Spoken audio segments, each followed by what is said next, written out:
பாண்டிச்சேரி மகாத்மா காந்தி மருத்துவக் கல்லூரி ஆராய்ச்சி நிறுவனம் மற்றும் அரியலூர் மாவட்ட பார்வை இழப்பு தடுப்புச் சங்கம் சார்பில் இலவச கண் சிகிச்சை முகாமை போக்குவரத்து துறை அமைச்சர் சிவசங்கர் குத்துவிளக்கேற்றி தொடங்கி வைத்தார்.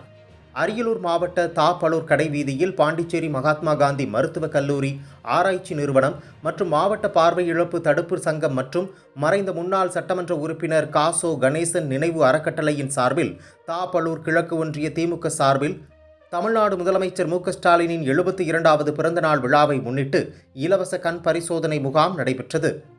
இந்த மாபெரும் இலவச கண் பரிசோதனை முகாமை போக்குவரத்து துறை அமைச்சர் எஸ். சிவசங்கர் தொடங்கி வைத்தார்.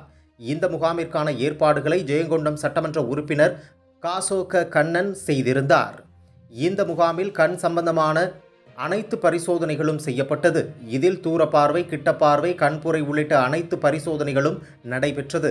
இந்த முகாமில் தாப்பலூர் சுற்றுவட்டார கிராமங்களில் இருந்து ஏராளமான பொதுமக்கள் கலந்து கொண்டு கண் பரிசோதனை செய்து சிகிச்சைகள் பெற்று சென்றனர். இதில் திமுக கட்சி நிர்வாகிகள், பொதுமக்கள் உள்ளிட்ட பலரும் கலந்து கொண்டனர்.